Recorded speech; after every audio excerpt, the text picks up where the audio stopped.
खास गरेर हामीले यो विशेष पत्रकार सम्मेलन गर्नुपर्ने आवश्यक थिएन, तर आज म झापाबाट आफ्नो कामको सिलसिलामा काठमाडौँ आउँदा एयरपोर्टमा मलाई नेपाल सरकार र नेपाल सरकारका प्रहरीले ममाथि जुन व्यवहार गरे त्यसको म भर्त्सना पनि गर्छु र नेपालको इतिहासमा यो चाहिँ पहिलो घटना जस्तो पनि लाग्छ कि मेरो मानव अधिकार छैन, मैले हिँड्न नपाउने। म झापाबाट काठमाडौँ मेरो कामको लागि आउँदा मलाई एयरपोर्टबाट हवाईजहाजबाट उत्रिने बित्तिकै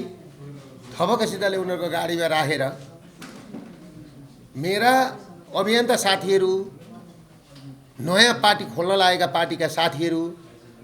मलाई स्वागत गर्न भनेर आउनुभएको थियो। उहाँहरूलाई तलै रोकेर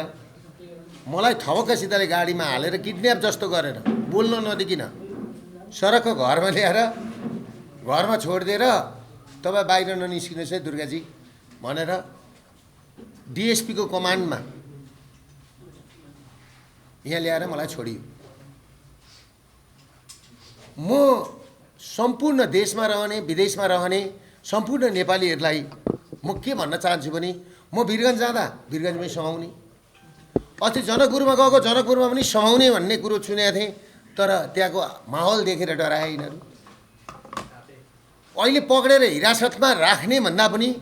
दुर्गा परसाईले सर्वहारा वर्ग, भुइँ मान्छे, उत्पीडन वर्ग जो घरबार लिलाम भएर